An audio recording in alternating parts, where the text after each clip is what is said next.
शांति। आज हम मीठे बाबा के 18 जनवरी 2026 के मीठे महावाक्य सुनेंगे। आज विशेष पिताश्री जी के पुण्य तिथि पर जो महावाक्य सुनाने के लिए मधुबन से आए हैं, वो विशेष महावाक्य सुनेंगे। बाप दादा के अनमोल महावाक्य पिताश्री जी के पुण्य स्मृति दिवस पर प्रातः क्लास में सुनाने के लिए। वाणी का सार है, मीठे बच्चे, ज्ञान रत्नों से झोली भरकर दान भी करना है। जितना दूसरों को रास्ता बताएंगे उतना आशीर्वाद मिलेगी। बाबा कहते हैं जैसे बाबा हमें रास्ता बता रहे हैं, ज्ञान रत्नों से हमारी झोली भर रहे हैं, तो हमारा फर्ज है कि हम भी अन्यों को रास्ता बताएं और साथ ही जो ज्ञान रत्नों से बाबा ने हमारी झोली भरी है उन ज्ञान रत्नों को भी दान करें। बाबा कहते तभी आशीर्वाद मिलेगी। ओम शांति। मीठे बच्चों को ये पक्का याद रखना है कि शिव बाबा हमको पढ़ाते हैं। बाबा की मुरली सुनते बुद्धि में क्या रखना है कि शिव बाबा परम धाम से आकर ज्ञान सागर गीता ज्ञान दाता हमें मुरली पढ़ा रहे हैं। शिव बाबा पतित पावन भी है, सद्गति दाता भी है। इसलिए बाबा के ज्ञान में ही पतित से पावन बनने का राज भी मिलता है और सद्गति का रास्ता भी मिलता है। बाबा हमें पतित से पावन बनने की विधि और सद्गति का मार्ग दोनों अपनी मुरली या पढ़ाई के द्वारा देते हैं। सद्गति माना स्वर्ग की राजाई देते हैं। बाबा कितना मीठा है, कितना प्यार से बच्चों को बैठ पढ़ाते हैं, क्योंकि ज्ञान सागर भी है और स्नेह के सागर भी है। तो बड़े प्यार से मीठे बाबा हम बच्चों को बैठ पढ़ाते हैं। बाप दादा द्वारा हमको पढ़ाते हैं। ये भी बड़ा रहस्य है जो सिर्फ हम बच्चे जानते हैं कि बाप सुप्रीम फादर परम पिता शिव बाबा दादा ब्रह्मा बाबा के द्वारा हमें पढ़ाते हैं। बाबा कितना मीठा है, कितना प्यार करते हैं, है ना। मीठे बच्चे कहते हमें मीठा बनाते हैं। कोई तकलीफ नहीं देते, सिर्फ कहते हैं मुझे याद करो और चक्र को याद करो। भक्ति मार्ग में तो बाबा को ढूंढने में हमने कितनी तकलीफ उठाई, लेकिन बाबा जब आते हैं तो कोई तकलीफ नहीं देते, सिर्फ कहते हैं बाप को याद करो और चक्र को याद करो। बाप की याद में दिल एकदम ठर जाने चाहिए अर्थात शीतल हो जानी चाहिए, क्योंकि शांति सागर की याद जो है वो शीतल बनाने वाली याद है। एक बाप की ही याद सतानी चाहिए। बच्चों के मुख से कभी ऐसे शब्द नहीं निकलने चाहिए कि बाबा याद नहीं रहता। बाबा की याद तो हमें सतानी चाहिए, क्योंकि बाप से वर्षा कितना भारी मिलता है, जिससे 21 जन्मों का अविनाशी वर्षा मिलता है। उसकी याद में तो मेहनत कभी नहीं महसूस होनी चाहिए। बाबा की याद तो सतानी चाहिए। अपने को देखना चाहिए हमारा बाप के साथ कितना लव है, कहाँ तक हमारे में दैवी गुण है। क्या चेक करना है कि कितना मेरे में बाबा के लिए लव है। कैसे पता चले? जितना याद की तार निरंतर जुड़ी रहती है उतना लव है। और बाबा कहते कहाँ तक हमारे में दैवी गुण है वो भी देखना है, क्योंकि वर्षा लेने के लिए दैवी गुणवान तो बनना पड़ेगा। क्योंकि तुम बच्चे अब कांटों से फूल बन रहे हो। जितना जितना योग में रहेंगे उतना कांटों से फूल सतो प्रधान बनते जाएंगे। जितना बाबा से लव होगा, जितना एक रस याद में रहेंगे, उतना दैवी गुण भी धारण होंगे, सतो प्रधान भी बनते जाएंगे। फूल बन गए फिर यहाँ रह नहीं सकेंगे। ये दुनिया तो कांटों का जंगल है ना। जैसे ही फूल बन गए तो हम फूलों के बगीचे में ट्रांसफ़र हो जाएंगे। फूलों का बगीचा है स्वर्ग। फूलों का बगीचा है ही स्वर्ग। जो बहुत कांटों को फूल बनाते हैं उन्हें ही सच्चा खुशबूदार फूल कहेंगे। कितनी सुंदर बाबा ने हमें जांच के पॉइंट दिए हैं। कैसे पता चले हम कितने फूल बने हैं, तो वो कितने दैवी गुणवान बने हैं, कितने सतो प्रधान बने हैं।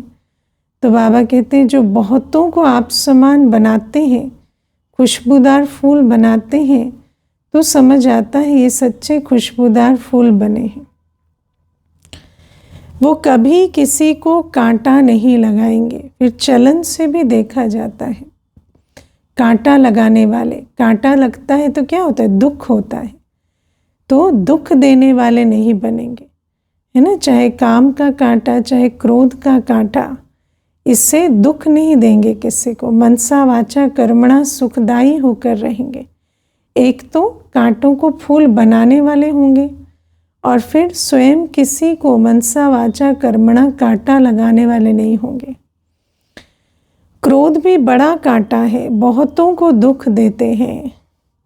अभी तुम बच्चे कांटों की दुनिया से किनारे पर आ गए हो, तुम हो संगम पर। अब तो हम फूलों की दुनिया की तरफ चल पड़े हैं ना।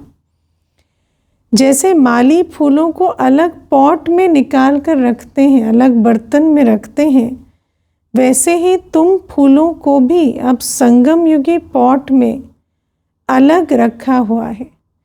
बाबा कहते हैं अब हमें कांटों की दुनिया से बाबा ने अलग करके रखा है। कितना सुंदर बाबा ने हमें अपने संगम युगी बगीचे में रखा है, संगम युगी पॉट में। फिर तुम फुल स्वर्ग में चले जाएंगे। कलयुगी कांटे भस्म हो जाएंगे, है ना। बाबा कहते कांटों के जंगल को आप ही आग लग जाएगी। जैसे सूखा जंगल होता है ना, तो लकड़ियां आपस में घिसकर ही आग लग जाती है। ऐसे बाबा कहते हैं कलयुगी कांटे सब आपस में लड़कर भस्म हो जाएंगे और तुम चले जाएंगे फूलों के बगीचे में। मीठे बच्चे जानते हैं पारलौकिक बाप से हमको अविनाशी वर्षा मिलता है ना। देने वाला तो दे रहा है, बाबा तो आए ही है हमें अविनाशी वर्षा देने। लेकिन हमें स्वयं को स्वयं देखना है कि कितना तक हम बाबा की याद में रहते हैं और कितना तक हम दैवी गुणवान बने हैं।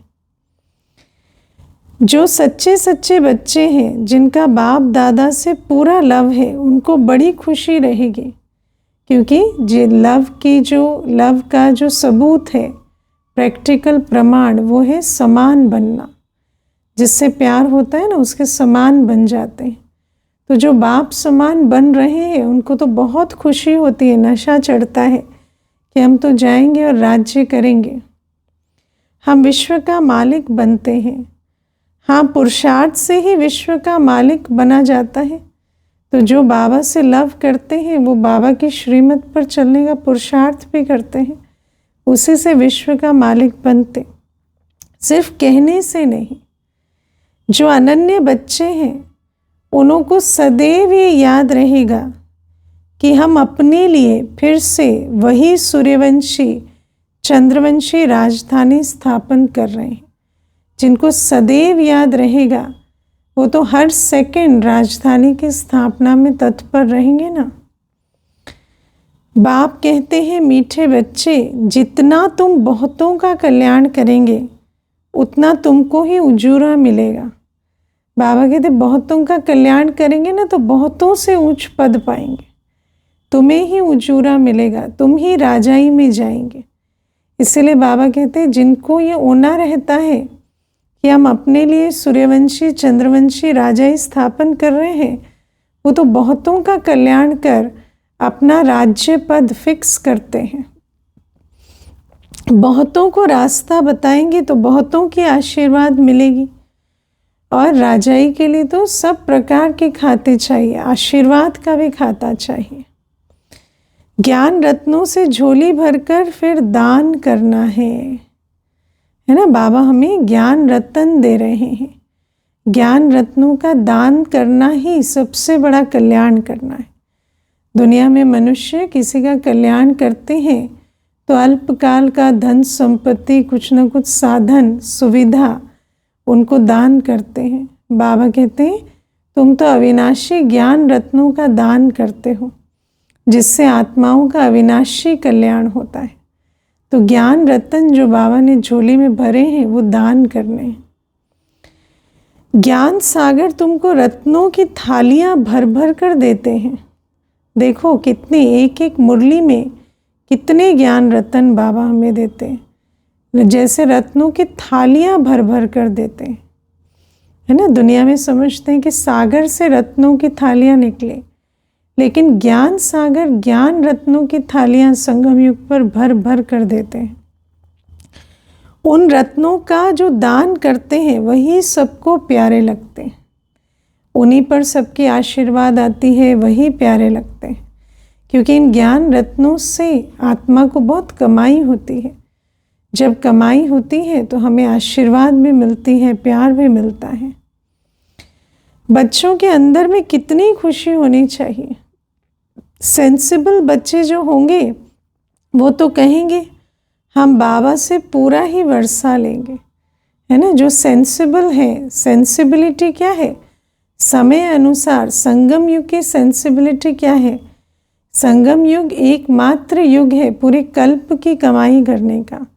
तो जो सेंसिबल होगा वो पूरा वर्षा लेगा, एकदम चटक पड़ेंगे, बाप से बहुत लव रहेगा, क्योंकि जानते हैं प्राण देने वाला बाप मिला है ना। ऐसा प्राण भरते हैं जो 21 जन्मों तक अमर लोक में जाएंगे। नॉलेज का वरदान ऐसा देते हैं जिससे हम क्या से क्या बन जाते हैं। इनसॉल्वेंट से सॉल्वेंट बन जाते हैं। इनसॉल्वेंट अर्थात कंगाल, सॉल्वेंट अर्थात माला माल। इतना भंडारा भरपूर कर देते हैं। जितना बाप को याद करेंगे उतना लव रहेगा, कशिश होगी, है ना। कितना सुंदर बाबा कहते, बाबा की याद से क्या होता, कट निकलती है, और जितना कट निकलेगी तो और ही बाबा से लव बढ़ेगा, कशिश होगी।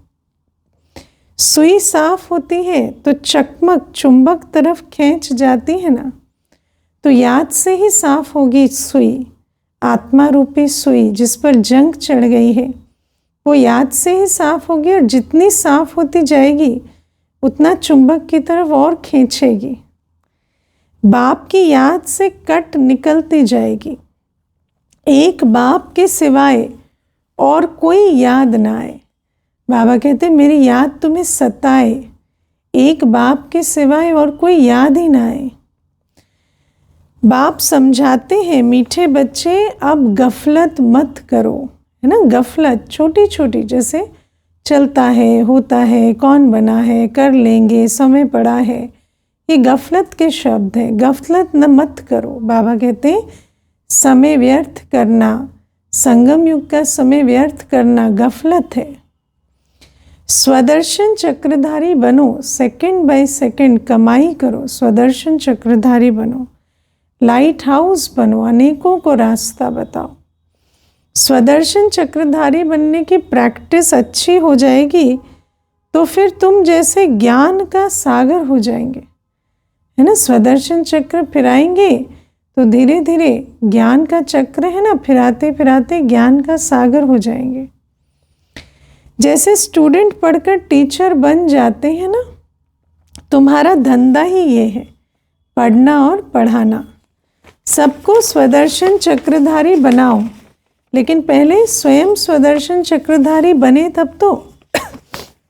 कोर्स किया, 84 जन्मों का ज्ञान सुना, पर उसको बुद्धि में फिराते हैं, फिराएं तो फिर अन्यों को भी सुनाएं, तभी चक्रवर्ती राजा रानी बनेंगे। जिसकी बुद्धि में जो फिरता है ना, वही वाणी से कर्मों से व्यक्त होता है।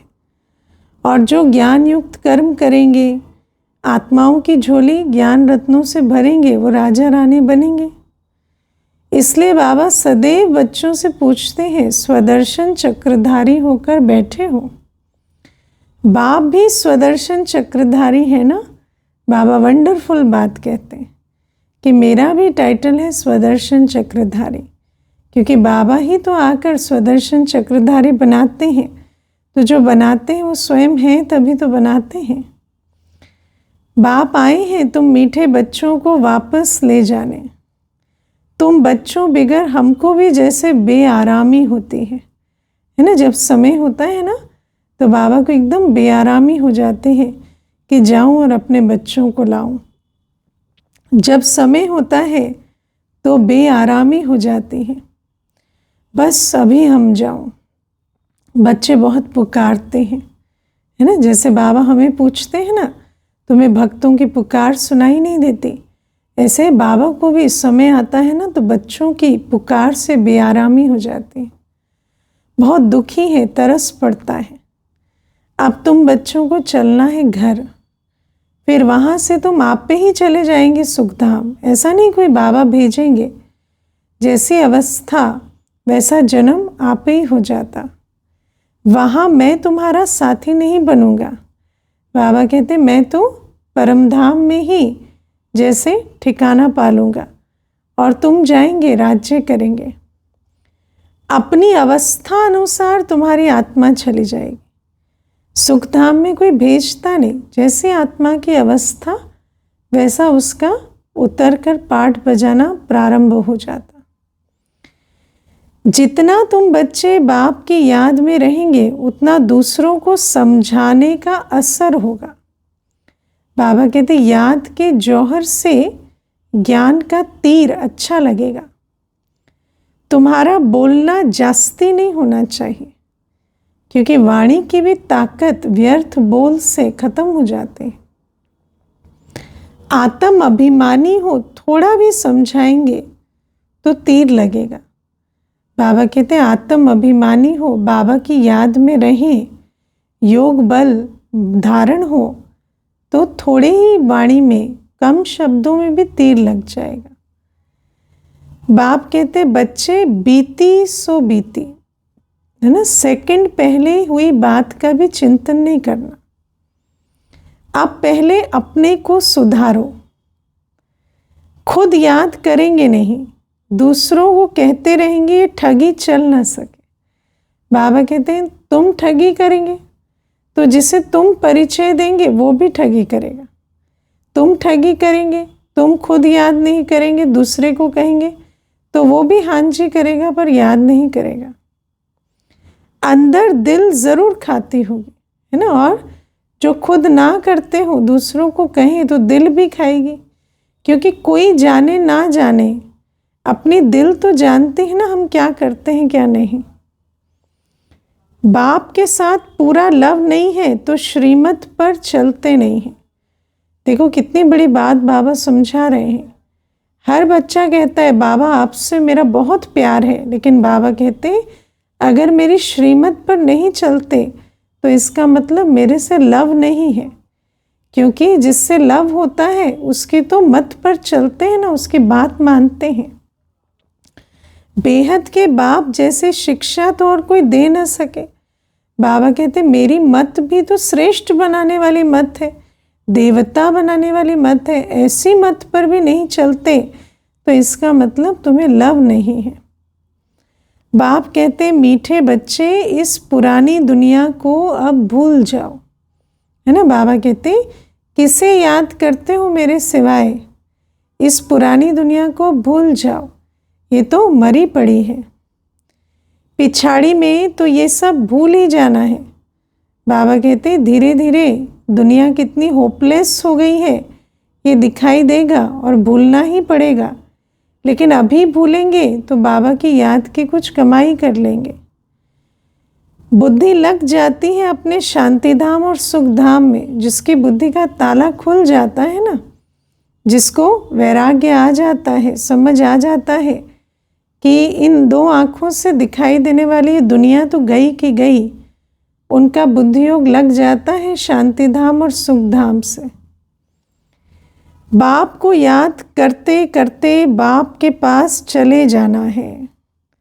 बाबा कहते हैं अभी तक जो किया सो किया, लेकिन अभी तो ठगी छोड़ो, अभी बाबा की याद में बैठो, पुरानी दुनिया के चक्कर में और नहीं पड़ो। बाबा की याद में रहते रहते साथ जाना है। पतित आत्मा तो जा न सके, इसीलिए याद के बहुत काल के अभ्यास से, याद के अभ्यास से जंग तो पूरी उतारनी पड़े, वरना तो धर्मराजपुरी में रुककर सजाएं खानी पड़ेंगी। वो है ही पावन आत्माओं का घर, तो पावन तो बनना ही पड़े, और मार से पावन बनेंगे तो फिर पद भी भ्रष्ट हो जाएगा। ये शरीर 5 तत्वों से बना हुआ है, तो 5 तत्व यहाँ रहने के लिए खींचते हैं। क्यों खींचते हैं? क्योंकि आत्मा देह अभिमान में है। तो देह अभिमान में आत्मा जब होती है तो 5 तत्वों का ये शरीर खींचता है। क्योंकि आत्मा ने ये जैसे प्रॉपर्टी ली हुई है, आत्मा को बहुत मेरापन है इस शरीर में, इसीलिए शरीर हमें इस 5 तत्वों की दुनिया से एक तरफ खींचता है। इसीलिए शरीर में ममत्व हो गया है। अब इनसे ममत्व निकाल जाना है अपने घर। तो जब देह से ममत्व निकालें तब इस 5 तत्वों की दुनिया से बुद्धि निकले, क्योंकि इस दुनिया से हमारा संबंध देह के आधार से ही है। तो बाबा कहते हैं कि वहाँ तो ये 5 तत्व है ही नहीं। परमधाम में है क्या 5 तत्व? सतयुग में भी शरीर योग बल से बनता है। सतो प्रधान प्रकृति होती है, इसीलिए खींचती नहीं है ना। शरीर सतयुग में शरीर होगा लेकिन देह अभिमान नहीं होगा। और शरीर और आत्मा जो है, आत्मा सतो प्रधान है, तो शरीर भी योग बल से आत्मा से जुड़ा है। कोई है ना मैंपन नहीं है शरीर में, मेरापन नहीं है। इसलिए बाबा कहते हैं खींचती नहीं है प्रकृति, दुख नहीं होता है ना। दुख की महसूसता होती है जब मोह होता है। शरीर में मोह नहीं है तो दुख नहीं है। ये बड़ी महीन बातें हैं समझने की। यहाँ 5 तत्वों का बल आत्मा को खींचता है, इसलिए शरीर छोड़ने की दिल नहीं होती है ना। देखो कितना वंडर है, दुख में दर्द में भी आत्मा शरीर नहीं छोड़ना चाहती, क्योंकि 5 तत्वों में जैसे बुद्धि फंसी हुई है। नहीं तो इसमें और ही खुश होना चाहिए, क्योंकि अब तो ये आत्मा ये तमो प्रधान शरीर छोड़े, रोगी शरीर छोड़े, तो सतो प्रधान दुनिया में जाए, तो खुशी से छोड़ना चाहिए ना। पावन बन शरीर ऐसे छोड़ेंगे जैसे मक्खन से बाल। बाबा कहते हैं जो पवित्र बन जाते, जिन्हों के अंदर से विकार देह अभिमान खत्म हो गया है, भस्म हो गया है, वो तो एकदम ऐसे शरीर छोड़ेंगे जैसे मक्खन से बाल। उनको ये 5 तत्वों का शरीर और संसार नहीं खींचता। ये तो आत्मा पतित है, तो ये 5 तमोप्रधान तत्व खींचते हैं। नहीं, बाबा कहते हैं तो शरीर से सब चीज़ों से ममत्व एकदम मिटा देना है। इससे हमारा कोई कनेक्शन नहीं, लेकिन इसके लिए पुरुषार्थ चाहिए। बस हम जाते हैं बाबा के पास, पुरुषार्थ करते करते जैसे आत्मा का लव बाबा से लग जाता है और शरीर से और पुरानी दुनिया से छूटता जाता है। इस दुनिया से अपना बैगेज तैयार कर पहले से ही भेज दिया है ना। अब हम जो पुण्य का खाता बना रहे हैं, जो कमाई कर रहे हैं भविष्य के लिए, तो मालूम है कि बैगेज तो हमने भेज दिया है। नई दुनिया में सारा इंतज़ाम हमारे लिए हो गया है, तो खुशी से जाएंगे कि हम तो राज्य करने जाते हैं। साथ में तो चल ना सके है ना, ये शरीर साथ में नहीं जाएगा, पर अपना बैगेज जो भेज दिया है, जो अभी बाबा के यज्ञ में इंश्योर कर लिया है, उसका रिटर्न तो वहाँ मिल जाएगा। बाकी आत्माओं को जाना है, शरीर को भी यहाँ छोड़ देना है। बाबा ने नए शरीर का साक्षात्कार करा दिया है, कर लिया है ना साक्षात्कार, है ना। जब हम देवताओं के चित्र देखते हैं तो साक्षात्कार होता है ना, यही है मेरा नया शरीर। हीरे जवाहरों के महल मिल जाएंगे, अपने महल देखेंगे नहीं, है ना। बाबा ने तो सब कुछ साक्षात्कार कराया। दिव्य बुद्धि का जितना प्रयोग करेंगे तो नया शरीर भी दिखाई देगा, महल भी दिखाई देंगे। ऐसे सुखधाम में जाने लिए कितनी मेहनत करनी चाहिए, ऐसे सतोप्रधान शरीर और ऐसे संसार का मालिक बनने के लिए मेहनत करनी चाहिए। और बाबा कहते हैं मैं तो कोई तकलीफ भी नहीं देता, सिर्फ बाप को याद करो और चक्र को याद करो। थकना नहीं चाहिए, है ना। इस ये तो बहुत मीठी मेहनत है, मेहनत कुछ नहीं और प्राप्ति अखिचार, इसमें थकना नहीं है। दिन रात बहुत कमाई करनी है, कर रहे हैं, दिन में कर रहे हैं, रात में कर रहे हैं, दिन रात एक सेकंड भी नहीं छोड़ना है, बहुत कमाई करनी। इसलिए बाबा कहते हैं नींद को जीतने वाले बच्चे माँ में कम याद करो, नींद को जीत कर भी कमाई करनी और विचार सागर मंथन करो। ड्रामा के राज को बुद्धि में रखने से बुद्धि एकदम शीतल हो जाती। कितना सुंदर बात बाबा बता रहे, ड्रामा का राज बुद्धि में रख, बुद्धि को शीतल रखना है। ड्रामा अर्थात फुल स्टॉप। बुद्धि शीतल से हटती कब है, जब क्या क्यों में जाते हैं। क्या क्यों खत्म तो बुद्धि सदैव शीतल। जो महारथी बच्चे होंगे वो कभी हिलेंगे नहीं, कोई भी सीन आ जाए क्या क्यों नहीं चलेगा, हमेशा शांत चित, फुल स्टॉप स्थिति। शिव बाबा को याद करेंगे तो वो संभाल भी करेंगे। बाबा कहते जब बात आती है तो बाप को याद करेंगे तो बाप बात को संभालेंगे, और हम ही बात को याद करेंगे तो बाप भी क्या करेंगे। बाप तुम बच्चों को दुख से छुड़ाकर शांति का दान देते हैं, ले जाएंगे ना शांति धाम और फिर सुख धाम, जहाँ सुख भी है तो शांति भी है। तुमको भी शांति का दान देना है। बाबा कहते हर एक को क्या दो, शांति का दान दो। तुम्हारी ये बेहद की शांति अर्थात योग बल, शांति का दान कैसे दें।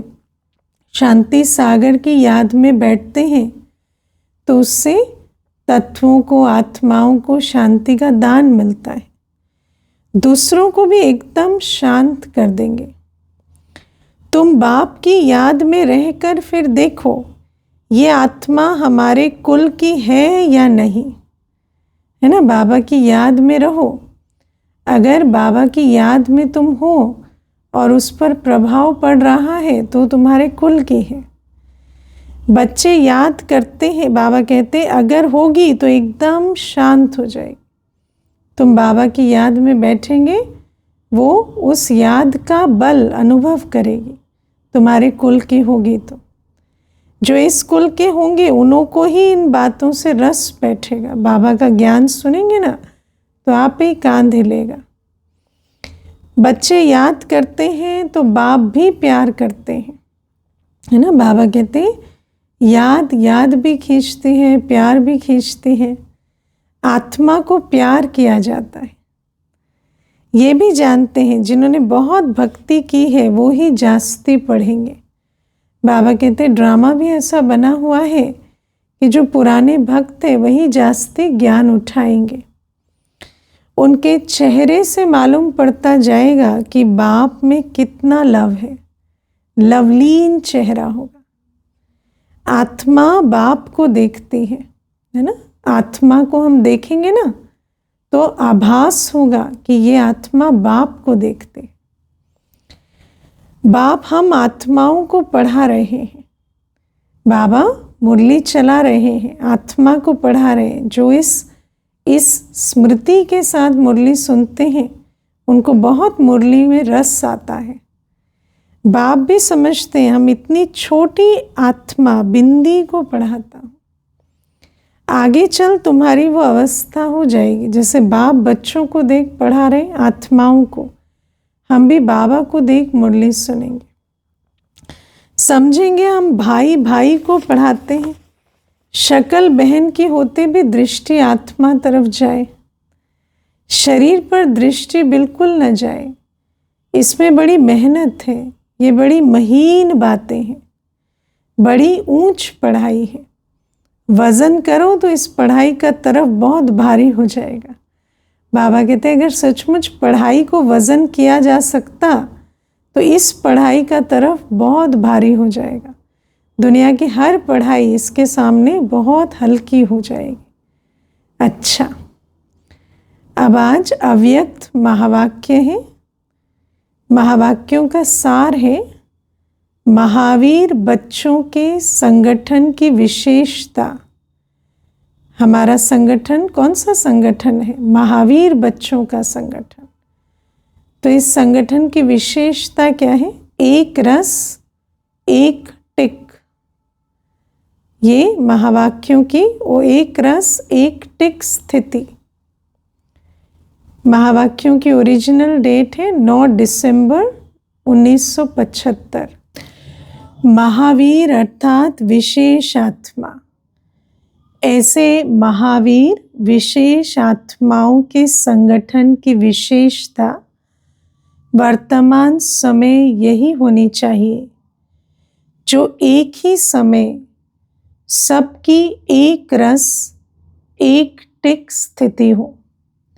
संगठन तो दुनिया में अनेक हैं और अनेक प्रकार के हैं, पर बाबा कहते हम महावीर विशेष आत्माओं के संगठन की क्या विशेषता है कि सभी एक रस एक टिक स्थिति में स्थित हो। अर्थात जितना समय जिस स्थिति में ठहरना चाहे, एक टिक माना जितना समय जिस स्थिति में ठहरना चाहे उतना समय उस स्थिति में संगठित रूप में स्थित हो जाए, इंडिविजुअल नहीं। जितना समय जिस स्थिति में स्थित होना चाहे उतना समय संगठित रूप में उस स्थिति में स्थित हो जाए। संगठित रूप में सबके संकल्प रूपी अंगुली एक हो, है ना। जैसे सबने अंगुली लगाई तो कलयुग का पहाड़ उठा, ऐसा दिखाते गोवर्धन पर्वत का मिसाल। तो बाबा कहते यहाँ संकल्प की उंगली एक साथ हर कोई लगाए। बाबा कहते सबके संकल्प रूपी उंगली संगठित रूप में हो। जब तक संगठन की ये प्रैक्टिस नहीं है तब तक सिद्धि नहीं होगी, है ना। बाबा कहते ये जो सिद्धि है जिसके लिए राजयोग की विधि बाबा दे रहे हैं, विश्व परिवर्तन की सिद्धि, स्वर्ग के आने की सिद्धि, बाबा कहते हैं वो तब होगी जब ये विधि होगी कि संगठन में सब एक रस एक टिक स्थिति में स्थित हो जाए। संगठन में अभी ऑर्डर हो कि 5 मिनट के लिए व्यर्थ संकल्प बिल्कुल समाप्त कर बीज रूप पावरफुल स्थिति में एक रस स्थित हो जाओ। तो ऐसा अभ्यास है कि संगठित रूप में सबके इंडिविजुअल व्यर्थ संकल्प खत्म हो जाए और सभी एक बाप की याद में बीज रूप अवस्था में स्थित हो जाए। ऐसे नहीं कोई मनन करने की स्थिति में हो, किसी को ज्ञान की पॉइंट याद आ रही है, कोई रू रिहान कर रहा हो, नहीं। बीज रूप पावरफुल स्थिति माना सबकी वही अवस्था हो और कोई अव्यक्त स्थिति में हो। बाबा कहते ये भी श्रेष्ठ स्थितियां हैं, लेकिन एक रस नहीं हुए ना। तो एक रस पावरफुल बीज रूप का ऑर्डर हुआ तो सब एक साथ स्थित हो जाए। ऑर्डर है बीज रूप होने का और कर रहे हैं रूरिहान, तो ऑर्डर नहीं माना ना। ये अभ्यास तब होगा जब पहले व्यर्थ संकल्पों की समाप्ति करेंगे, है ना। इंडिविजुअल हर एक को क्या मेहनत करनी है कि व्यर्थ संकल्प समाप्त हो जाए। हलचल होती ही व्यर्थ संकल्पों की है। क्यों ऑर्डर मिला और एकदम स्थित नहीं हो पाते? क्योंकि व्यर्थ संकल्पों के संस्कार हैं। इन व्यर्थ संकल्पों की समाप्ति के लिए अपने संगठन को शक्तिशाली व एक मत बनाने के लिए कौन सी शक्ति चाहिए? व्यर्थ संकल्प किस शक्ति से समाप्त होंगे? तो बाबा कहते हैं इसके लिए एक तो फेथ, विश्वास, और दूसरा समाने की शक्ति चाहिए। जहाँ फेथ नहीं होता बहुत व्यर्थ संकल्प चलते, और जहाँ समाने की शक्ति नहीं होती वहाँ भी बहुत व्यर्थ संकल्प चलते। संगठन को जोड़ने का धागा है फेथ, है ना। आपस में एक दो पर फेथ होना चाहिए। किसी ने जो कुछ किया मानो रॉन्ग भी किया, लेकिन संगठन प्रमाण व अपने संस्कारों प्रमाण व समय प्रमाण उसने जो किया उसका भी जरूर कोई भाव अर्थ होगा। ये फेथ रखना है कि भले आपकी दृष्टि ने किसी ने रॉन्ग किया, लेकिन उसके सर्कमस्टांस या उसके संस्कारों प्रमाण, उसके अंदर कोई ना कोई ऐसा कारण है जिसके कारण उसने किया। ये फेथ मुझे हर एक के लिए रखना पड़ेगा, है ना। ऐसा ना हो कि हम उनकी भावना पर प्रश्न चिन्ह लगा दें कि इनकी कोई दुर्भावना थी इसीलिए ऐसा किया। नहीं, मुझे ये निश्चय हो अंदर कि इनके अंदर शुभ भावना ही है, लेकिन परिस्थितिवश, संस्कारवश कुछ किया। संगठित रूप में जहाँ सर्विस है वहाँ उसके संस्कारों को भी रहम दिल की दृष्टि से देखते हुए, संस्कारों को सामने ना रख, इसमें भी कोई कल्याण होगा। ड्रामा को सामने रखो, ये नहीं कि इनका संस्कार ऐसा है, इनका संस्कार ऐसा है, नहीं। ड्रामा में यही पार्ट था। इस आत्मा ने भी ड्रामा अनुसार अपना ये पार्ट बजाया, भले भूल का ही पार्ट था, लेकिन ड्रामा को दोषी ठहराना है। इसको साथ मिलाकर चलने में ही कल्याण है ना। अब ड्रामा को समझना कि ड्रामा कल्याणकारी है। ड्रामा में जो पार्ट था इस आत्मा ने बजाया, लेकिन मुझे इसे साथ लेकर ही चलना है। ऐसा फेथ जब संगठन में एक दूसरे के प्रति हो तभी सफलता हो सकती है। पहले से ही व्यर्थ संकल्प नहीं चलाने चाहिए, है ना। ये है ही ऐसे, इनों की तो आदत ही है, इनका भाव ही उल्टा है ना, पता नहीं क्यों करते हैं, क्या सोचते हैं, ऐसे व्यर्थ संकल्प नहीं चलाने। जैसे कोई अपनी गलती को महसूस भी करते हैं लेकिन उसको कभी फैलाएंगे नहीं, है ना। देखो कितनी बड़ी बात आज बाबा हमें समझा रहे हैं, इसको ध्यान से सुनना। अपनी भी तो गलती होती है ना, महसूसता भी होती है कि मेरे से ये गलती हुई या मेरे से ये गलती होती है, लेकिन उसको फैलाएंगे तो नहीं ना, बल्कि उसे समाएंगे। वो दूसरा उसको फैलाएगा तो भी बुरा लगेगा। हम अंदर क्या आएगा कि हाँ मुझे भी पता है गलती हुई, लेकिन ये फैलाते क्यों हैं, समाते क्यों नहीं, ऐसा ही आएगा ना भाव। इसी प्रकार दूसरे की गलती को भी अपनी गलती समझ, जैसे हम अपनी गलती के प्रति भाव रखते हैं वैसा दूसरे की गलती को भी समझ, उसको फैलाना नहीं चाहिए है ना। अन्य को तो फिर वर्णन ना करें। बाबा कहते वो भी तो मेरा ही है ना, बाबा का बच्चा, मेरा आत्मा भाई है। तो उस मेरे की भी गलती को, जैसे मेरी गलती को मैं फैलाती नहीं, ऐसे उसकी भी गलती को मुझे फैलाना नहीं। व्यर्थ संकल्प नहीं चलाने चाहिए, बल्कि उन्हें भी समा देना चाहिए। अपने अंदर भी जो व्यर्थ संकल्प है, चलो अन्य से वर्णन नहीं किया, लेकिन अपने अंदर के व्यर्थ संकल्पों को भी समा देना चाहिए।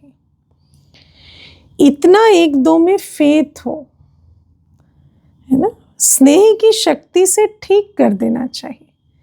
फिर फैलाने की बजाय व्यर्थ संकल्पों को फुल स्टॉप लगाकर और ही स्नेह दें तो वो भी ठीक हो जाएंगे। तो संगठन, बाबा कहते हैं, जैसे लौकिक रीति भी घर की बात बाहर नहीं करते हैं, नहीं तो इससे घर को ही नुकसान होता है। तो संगठन में साथी ने जो कुछ किया उसमें जरूर रहस्य होगा। यदि उसने रॉन्ग भी किया हो तो भी उसको परिवर्तन कर देना चाहिए। अपनी बुद्धि में ऐसे नहीं रखना है उसने रॉन्ग किया, ऐसे रखना है कि कुछ ना कुछ कारण होगा, कुछ ना कुछ रहस्य होगा, मुझे नहीं पता, लेकिन मुझे उसमें फेथ है कि उसने सोच समझ कर या ऐसा रॉन्ग करना चाह कर या नुकसान पहुंचाना चाह कर नहीं किया। ये दोनों प्रकार के फेथ रखकर एक दूसरे से संपर्क में चलने से संगठन की सफलता हो सकती है। इसमें समाने की शक्ति ज्यादा चाहिए। व्यर्थ संकल्पों को समाना है, किसी और को नहीं। किसी और को देखते जो अपने व्यर्थ संकल्प चलते हैं उनको समाना है। बीते हुए संस्कारों को कभी भी वर्तमान समय से टैली नहीं करो, मिलान नहीं करो, है ना। किसी ने पास्ट में कुछ किया तो ऐसे नहीं कहो ये ऐसे ही है, ये ऐसा करते हैं। तो जैसे आप पास्ट को प्रेजेंट में ले आए और फिर प्रेजेंट से फ्यूचर बना दिया। तो बाबा कहते हैं अर्थात पास्ट को प्रेजेंट नहीं कर दो। जब पास्ट को प्रेजेंट में मिलाते हो तभी संकल्पों की क्यों लंबी हो जाती। अगर पास्ट को पास्ट कर दो तो फुल स्टॉप हो जाएगी ना। इन पास्ट को प्रेजेंट में लाते हो तो फिर ये ना कर दे, ऐसा ना हो जाए, फिर भविष्य में ये क्या करेंगे, ऐसे कैसे चलेगा, तो बहुत सारी क्यों लंबी हो जाती। और जब तक ये व्यर्थ संकल्पों की क्यू है तब तक संगठित रूप में एक रस स्थिति हो नहीं सकती। दूसरे की गलती सो अपनी गलती समझना, दूसरे की गलती के साथ भी वही करना जो अपनी गलती के साथ करते हो, समा लेते हो ना। ये है संगठन को मजबूत करना। ये तब होगा जब एक दूसरे में फेथ होगा। परिवर्तन करने का फेथ या कल्याण करने का फेथ, इसमें समाने की शक्ति जरूर चाहिए। देखा और सुना उसको बिल्कुल समा कर फिर वही आत्मिक दृष्टि और कल्याण की भावना रहे। अंदर आत्मिक दृष्टि रहे और कल्याण की भावना रहे, न दृष्टि दोष दृष्टि बने, न भावना दोष की भावना बने। जब अज्ञानियों के लिए कहते हो अपकारियों पर उपकार करना है तो संगठन में भी एक दूसरे के प्रति रहम की भावना रहे। अभी रहम की भावना कम रहती है क्योंकि आत्मिक स्थिति का अभ्यास कम है। तो देह को देखने वाले तो देह के द्वारा किए गए कर्मों को ही देखते हैं। ऐसा पावरफुल संगठन होने से ही सिद्धि होगी। कौन सी सिद्धि? विश्व परिवर्तन होगा। अभी आप सिद्धि का आह्वान करते हो लेकिन फिर आपके आगे सिद्धि स्वयं झुकेगी। जैसे सतयुग में प्रकृति दासी बन जाती है ना, वैसे सिद्धि आपके सामने स्वयं झुकेगी। सिद्धि आप लोगों का आह्वान करेगी। जब श्रेष्ठ नॉलेज है, स्टेज भी पावरफुल है, तो सिद्धि क्या बड़ी बात है ना। हर संकल्प सिद्ध हो। और ब्राह्मणों के क्या संकल्प है? शुभ संकल्प ही। सदा काल एक रस स्थिति में रहने वालों को सिद्धि प्राप्त ना हो, ये हो नहीं सकता। लेकिन सदा काल एक रस स्थिति में कौन रहते? जिनके व्यर्थ संकल्प नहीं चलते, सब कुछ देखते सुनते, वो फेथ और समाने की शक्ति के आधार से फुल स्टॉप लगाते, कल्याण की भावना और आत्मिक दृष्टि की एक रसता रखते। लेकिन इसके लिए संगठन की शक्ति चाहिए। एक ने कुछ बोला, दूसरे ने स्वीकार किया। सामना करने की शक्ति ब्राह्मण परिवार के आगे यूज नहीं करनी है ना। आपस में लड़ना है क्या? वो माया के आगे यूज करनी। माया से युद्ध करो, है ना। माया से युद्ध करेंगे तो माया जीत जगत जीत बनेंगे। आपस में युद्ध करेंगे तो क्या होगा? परिवार से सामना करने की शक्ति यूज करने से संगठन पावरफुल नहीं होता। कोई भी बात नहीं जचती तो भी एक दूसरे का सत्कार करना चाहिए। उस समय किसी के संकल्प व बोल को कट नहीं करना चाहिए। मानो नहीं भी जची तो उसी समय कट नहीं करना है ना। उस समय सत्कार करना है। बाद में जब स्नेह की डोर अच्छी है तो आप उन्हें हाँ जी करेंगे तो वो भी आपको हाँ जी करेंगे। इसलिए आप समाने की शक्ति को धारण करो। संगठित रूप में आप ब्राह्मण बच्चों की आपस के संपर्क की भाषा भी अव्यक्त भाव की होनी चाहिए, है ना। जो लौकिकता की भाषा नहीं, अव्यक्त भाव की भाषा। अव्यक्त भाव की भाषा कैसी होगी, है ना। कम, धीरे, मीठी, आत्मिक स्थिति की भाषा। जैसे फरिश्ते अथवा आत्माएं आत्माओं से बोल रही। अगर दृष्टि श्रेष्ठ है तो भाषा भी श्रेष्ठ हो। भाषा दृष्टि को व्यक्त करती। जैसे दृष्टि होती वैसे आपस की भाषा भी होती। किसी की सुनी हुई गलती को संकल्प में भी स्वीकार ना करना। अब बाबा कहते देखो, देखी हुई गलती को भी बाबा कहते समाओ। फिर सुनी सुनाई पर चलने वाले बहुत होते हैं। अब सुनी हुई गलती को तो बिल्कुल स्वीकार नहीं करना, संकल्प में भी नहीं, और ना कराना ही चाहिए। फिर कई तो सुनी सुनाई बातों को समाते ही नहीं, समाना माना धारण कर लेते हैं, दृष्टि बदल लेते हैं और साथ में अन्यों को भी फैला देते हैं। बाबा कहते हैं ये तो बहुत बड़ी भूल है। ऐसी जब स्थिति हो तभी बाप की जो शुभकामना है संगठन की वो प्रैक्टिकल में होगी। इसके लिए विशेष पुरुषार्थ अथवा विशेष अनुभवों की आपस में लेन देन करो। संगठित रूप में विशेष योग के प्रोग्राम चलते रहें तो विनाश ज्वाला को भी पंखा लगेगा, है ना। सबसे बड़ी सिद्धि तो यही है, पुरानी दुनिया का विनाश हो, नई दुनिया है। योग अग्नि से विनाश की अग्नि जलेगी। तो आज सभी इतना अच्छा योग करें कि विनाश की ज्वाला को पंखा लगे। अच्छा, मीठे मीठे सिकी लधे बच्चों प्रति मात पिता बाप दादा को का याद प्यार और गुड मॉर्निंग।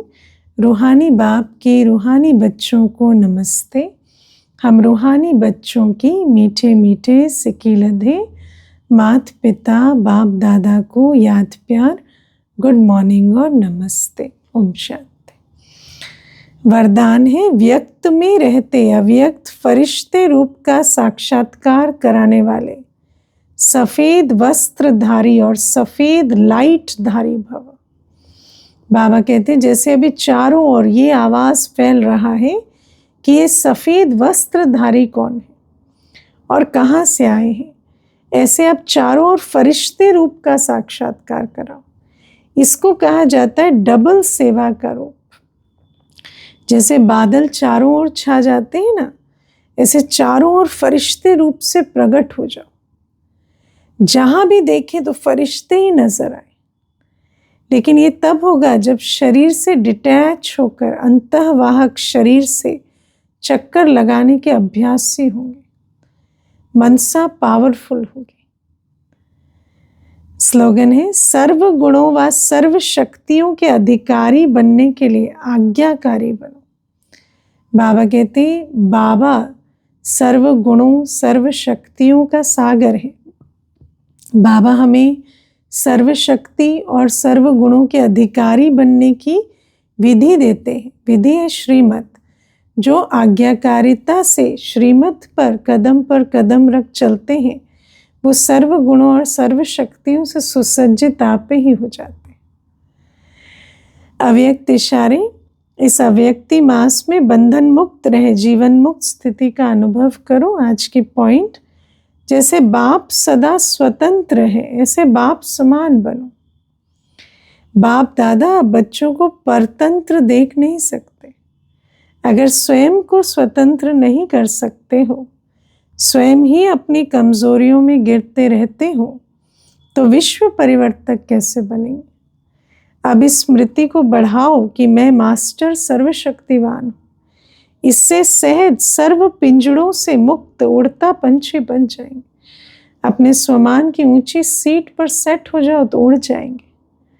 अच्छा, आज तो अमृत वेले से ही बाबा की यादों में समाये रहेंगे और फिर 7 बजे से योग भट्टी प्रारंभ होगी। वैसे तो अमृत वेले से ही होगी, लेकिन सेंटर पर और ऑनलाइन 7 बजे से जुड़ेंगे। 7 से 8 मुरली रहेगी, फिर 8 बजे भोग लगेगा, फिर 8:30 से पुनः प्रोग्राम प्रारंभ होगा।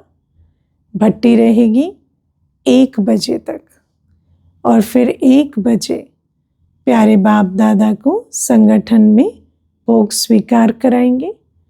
फिर संध्या को बाप दादा मिलन होगा। तो आज पूरे दिन तपस्वी योगी बच्चे बाप दादा की मीठी यादों में समाये रहेंगे। अच्छा, ओम शांति।